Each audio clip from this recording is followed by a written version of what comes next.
오늘의 본문 말씀은 출애굽기 3장 10절 말씀입니다. 이제 내가 너를 바로에게 보내어 너에게 내 백성 이스라엘 자손을 애굽에서 인도하여 내게 하리라. 아멘. 모세를 부르신 하나님. 자, 할렐루야. 오늘은 하나님을 예배하는 거룩하고 복된 주일입니다. 오늘도 하나님의 은혜가, 하나님의 말씀이 우리에게 들려질 텐데, 우리 친구들 각 가정에서 그 하나님의 말씀에 잘 집중하고 그 말씀이 내 심령에, 내 마음에 깊이 새겨지는 복된 시간이 되기를 축복합니다. 오늘은 바로 이미지 하나 그림을 함께 보도록 하겠습니다. 물 위에서 배를 타고 열심히 노를 젓고 있네요. 이 운동의 정확한 이름을 아는 친구 혹시 있나요? 카약? 카누? 이 운동의 이름은 조정이라고 해요. 올림픽 두 종목으로 선정되어 있을 만큼 인기가 많은 운동이에요. 조정 안에도 여러 종목이 있지만 오늘 소개하려는 것은 에이트라는 종목이에요. 조정 경기에서 이상한 점이 하나 있어요. 사진을 보고 눈치챈 친구가 있나요? 보통 속도를 경쟁하는 스포츠에서 선수는 결승점을 바라보고 달려요. 하지만 조정 경기에서는 결승점을 자신의 등 뒤에 두고 달립니다. 선수들은 결승점을 바라보지 않은 채 그저 열심히 노를 저어요. 어떻게 결승점이 뒤에 있는데 선수들이 노를 저어 결승점에 도착할 수 있을까요? 그것은 바로 결승점을 바라보고 있는 한 사람, 콕스 덕분이에요. 콕스는 결승점이 어디에 있는지 아는 유일한 사람이에요. 그래서 배가 결승점을 통과할 때까지 선수들을 응원하고 방향을 알려줘요. 조정 경기에서 승리하기 위한 조건에는 스피드와 힘만 중요한 것이 아닙니다. 제 아무리 힘과 스피드가 빠를지라도 경기장 밖을 벗어나 결승점을 통과하지 못한다면 결코 승리할 수가 없습니다. 조정 경기에서 승리하기 위해서는 콕스를 바라봐야 됩니다. 콕스만을 의지해야 됩니다. 왜냐하면 콕스만이 결승점을 알고 있기 때문이에요. 우리 친구들, 우리의 삶 속에서도 콕스와 같은 분이 계시다는 거 혹시 알고 있나요? 우리가 결승점이 어딘지 모를 때, 어디로 가야 할지 모를 때 우리에게 알려주시는 분이 계십니다. 그분이 바로 하나님이세요. 오늘 성경 이야기 속에서는 하나님의 부르심을 받아 하나님의 명령대로 행동한 한 사람이 나옵니다. 오늘 성경 이야기 말씀을 통하여 하나님께서 우리의 삶의 방향을 알려주실 거예요. 오늘 말씀 집중해서 들었으면 좋겠습니다. 자, 우리 영상을 하나 볼 텐데 먼저 그 전에 지난주 성경 이야기 속에서 요셉과 형제들의 모습을 봤어요. 요셉이 어떻게 했죠? 형제들을 용서했어요. 자신을 노예로 팔았지만 용서하는 그 요셉의 모습을 볼 수가 있었습니다. 그렇게 해서 요셉과 그 형제들은 애굽의 땅에서 살 수 있게 되었어요. 하나님께서는 요셉을 애굽의 총리로 세우셔서 이스라엘 민족을 이룰 수 있게 되었습니다. 오늘 영상을 볼 텐데 그 영상 속의 성경의 이야기 속에서는 요셉이 죽고 난 뒤 약 400년이 흐른 뒤의 이야기입니다. 400년 뒤에 애굽 왕은 더 이상 요셉을 알지 못했어요. 그래서 이스라엘 백성들을 사랑으로 품어주기보다 노예로 삼고 학대를 하며 고된 노동을 시키고 말았습니다. 이스라엘 백성들은 너무나 힘들었어요. 그래서 하나님께 도움을 구하고 기도를 하였고 하나님께서는 그 기도에 응답하시고자 이스라엘 민족을 구원해 내실 계획을 하십니다. 그 계획을 하시는데 그 구원하시기 위해서 한 지도자를 세웁니다. 오늘 영상을 통해서 그 지도자 한번 만나보도록 하겠습니다. 영상 나와주세요. 얘들아 준비됐지? 아, 근데 시우는 교회 다니니? 아니요. 얘는 그냥 게임 덕후라서 게임이라면 무조건 해보고 싶어 한다니까요. 왜요? 교회 안 다니면 이 게임 못 하는 거예요? 그런 건 아닌데 성경을 알아야 할 수 있다니까. 아직 베타 버전이기도 하고. 그래, 기왕 이렇게 된 김에 성경 공부를 얼마나 잘할 수 있는지 테스트 한번 해보지 뭐. 예스! 너무 기대돼요. 우와, 대박.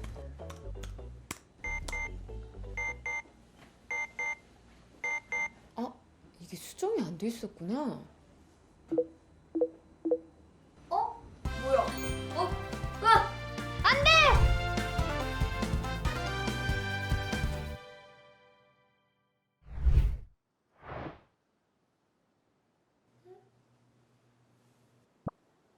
여기가 미디안이라는 곳이구나. 응? 시우는 어디 갔지?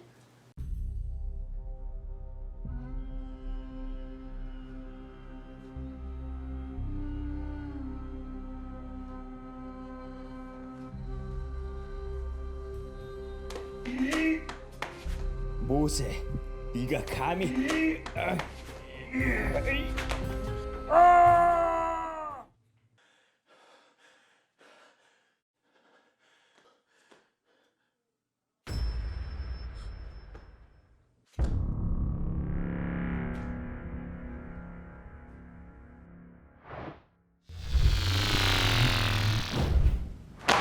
깜짝이야. 야, 너 어디 갔었어? 너 근데 옷이 왜 그대로야? 몰라.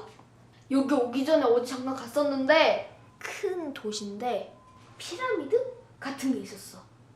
피라미드면 이집트? 맞는 것 같아. 뭐지? 버그였나? 근데 거기서 어떤 남자가 사람을 죽였어. 가자.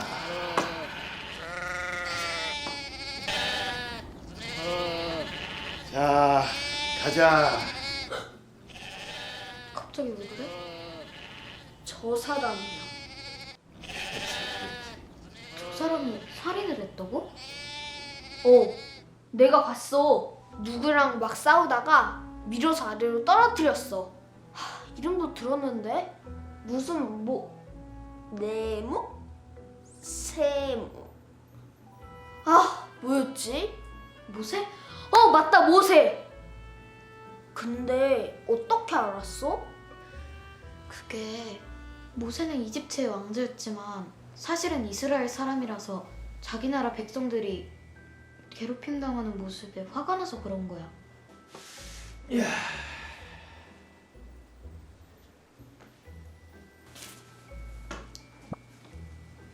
저쪽이면 서쪽이네? 호렙산인가? 따라가 보자. 잠깐. 사연은 알겠는데 또 나만 다른 데로 가면 어떡해?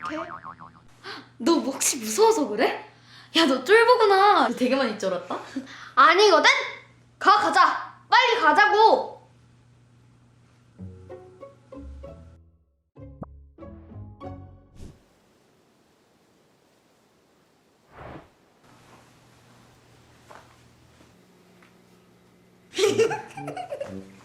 오늘 오류가 좀 심하네.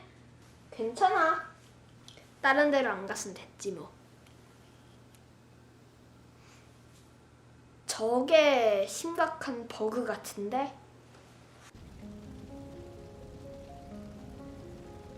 나무에 불이 붙었는데도 나무가 타지를 않네? 진짜 버그 맞나 봐. 와, 신기해.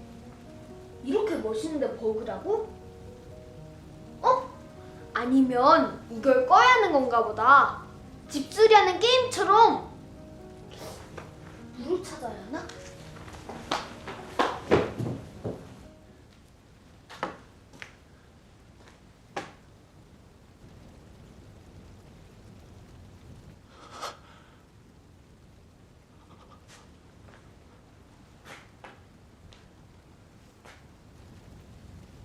정말 이상한 광경이구나.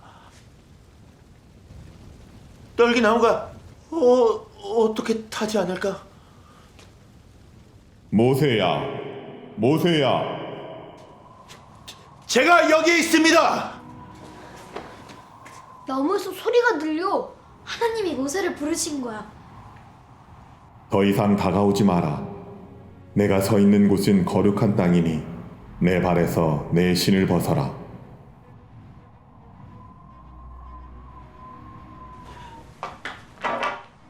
나는 내 조상의 하나님, 곧 아브라함의 하나님, 이삭의 하나님, 야곱의 하나님이다. 내가 이집트에 있는 내 백성들의 고통을 보았으며 울부짖는 소리도 들었다. 나는 그들의 고통을 잘 알고 있다. 내가 그들을 이집트 사람의 손에서 구해내고 이끌어내어 아름답고 넓은 땅, 젖과 꿀이 흐르는 땅, 곧 가나안 땅으로 인도할 것이다. 너는 이집트로 가라. 나는 너를 이집트 왕에게 보내어 네가 내 백성 이스라엘을 이집트에서 이끌어내도록 할 것이다. 주님, 제가 어떻게 그렇게 할 수 있겠습니까? 내가 너와 함께 할 것이다.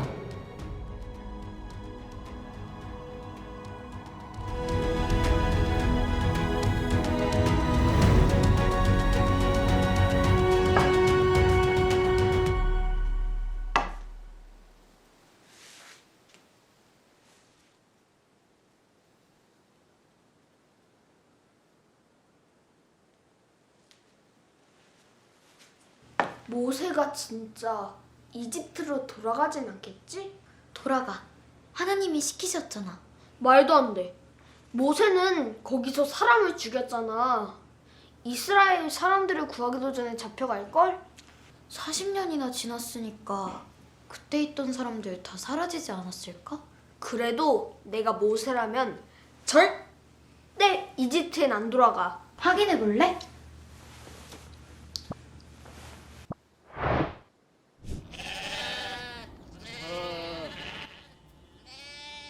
저는 이집트에 있는 형제들에게 돌아가 그들이 아직 살아 있는지 알아보려고 합니다. 조심히 가도록 하게. 하나님이 제가 어디로 가야 할지, 무엇을 해야 할지, 어떻게 말해야 할지 알려주셨어요. 주님이 저와 함께 하십니다.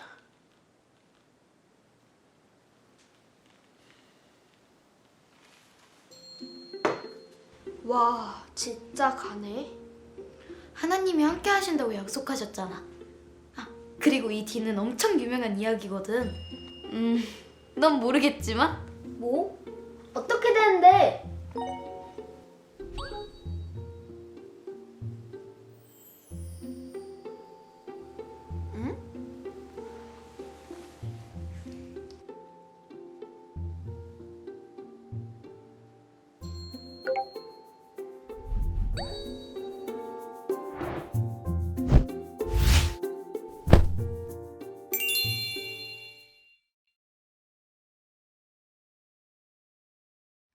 잘 보았나요? 하나님이 준비하신 지도자는 바로 모세였어요. 모세는 40년 동안 애굽의 공주 손에 자랐어요. 그러던 어느 날 애굽 사람에게 모질게 매를 맞는 이스라엘 사람을 보게 되었죠. 주위에 아무도 없는 것을 확인한 모세는 애굽 사람을 죽이고 모래 속에 감추어 버렸어요. 하지만 이 일은 곧 탄로 나게 되었고 이 일을 알게 된 바로 왕은 모세를 죽이려고 했어요.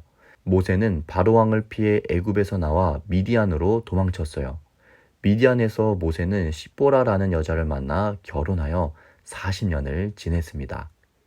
평소와 같이 양을 치던 모세는 이상한 장면을 보았어요.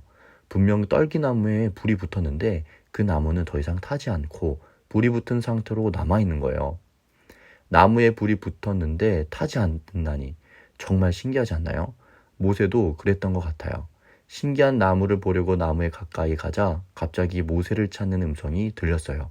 바로 하나님의 음성이었어요. 하나님은 모세에게 신발을 벗으라고 하셨죠. 왜 모세는 신발을 벗어야만 했을까요? 왜냐하면 그곳은 하나님이 계신 거룩한 땅이기 때문이었어요. 하나님 앞에서 신발을 벗는다는 것은 거룩하신 하나님께 경배를 드린다는 의미예요.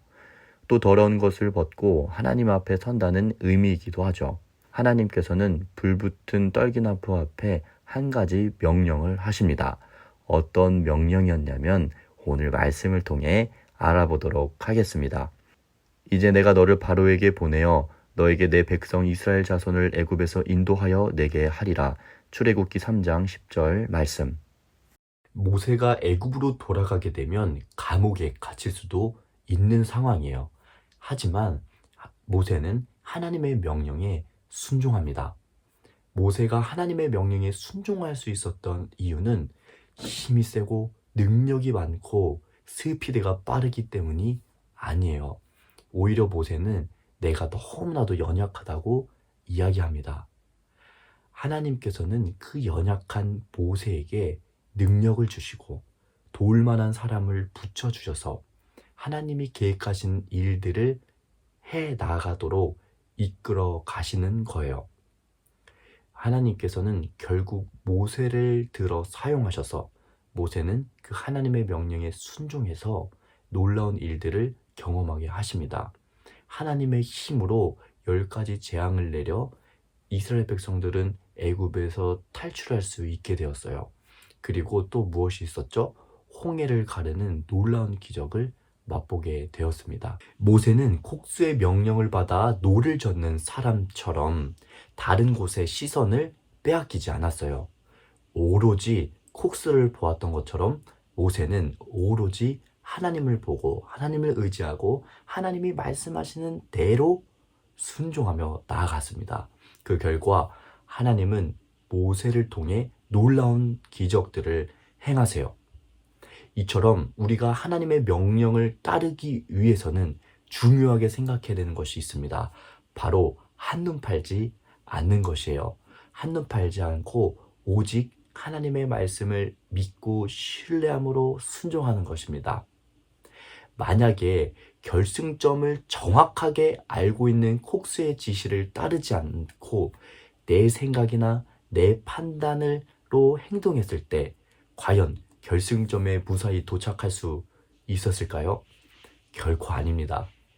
정확하게 결승점을 알고 있는 콕스의 지시를 따라 명령을 따라 움직여야지만 무사히 결승점에 도달할 수 있는 거예요. 그렇기 때문에 우리 친구들 하나님의 명령에 순종하기 위해서는 내 판단을 내려놓고 내 생각을 내려놓고 세상의 기준이 아니라 친구들이 말하는 것이 아니라 오직 하나님의 말씀만을 따라가는 우리 복되고 아름다운 아프리카 어린이부 친구들이 되었으면 좋겠습니다. 하나님의 말씀에 순종하며 살아가는 자, 그 어린이 한 사람 한 사람을 통해 하나님께서는 우리의 삶에 놀라운 기적과 일들을 이루실 줄 믿습니다. 우리 함께 기도했으면 좋겠습니다. 각 가정에서 두 손을 모으고 두 눈을 감고 이 시간 함께 기도할 때 하나님, 내 생각이나 내 기준이나 세상의 기준으로 하나님 바라보지 않고 오직 하나님의 말씀을 의지하여 하나님이 말씀하신 대로만 순종하며 나아갈 수 있도록 도와달라고 이 시간 함께 기도하도록 하겠습니다. 하나님 아버지, 오늘 모세의 이야기를 통하여 하나님의 명령에 순종했던 그 모세 이야기를 통해서 하나님의 말씀에 순종하기 위해서는 반드시 지켜야 할 것이 있는데 바로 다른 곳에 시선을 빼앗기지 않는 것입니다. 한눈 팔지 않고 콕스의 명령에 따라 지시에 따라 노를 저었던 그 사람들처럼 우리의 콕스가 되어주시는 그 하나님의 말씀, 하나님의 명령에 따라 순종하는 우리 아프리카 어린이부 친구들 한 사람 한 사람이 되어줄 수 있도록 도와주옵소서. 내가 만난 문제와 어려움 속에서 내 기준과 내 생각으로 해결하는 것이 아니라 하나님의 방법으로 하나님을 의지하고 하나님께 기도하며 나아가는 복되고 아름다운 우리 아프리카 친구들 될 수 있도록 도와주시옵소서. 우리 마음 가운데 주님의 말씀으로 채워주시고 주님을 신뢰할 수 있는 충만한 믿음을 허락하여 주옵소서. 그리하여 이 세상과는 구별된 온전한 하나님의 자녀들로 살아갈 수 있도록 축복하여 주옵소서. 이 시간도 함께 해주실 것을 믿고 감사드리며 들은 말씀이 우리의 삶으로 드러나고 나타나기를 간절히 소망하며 살아계신 예수님의 이름으로 기도드립니다. 아멘. 우리 친구들, 콕스의 지시를 따랐던 사람들처럼 콕스가 되어주시는 하나님의 의지하고 하나님의 명령에 순종하는 우리 친구들 되었으면 좋겠습니다. 자, 그럼 우리 챈트 영상을 함께 보고 다음 주에 만나도록 하겠습니다. 안녕.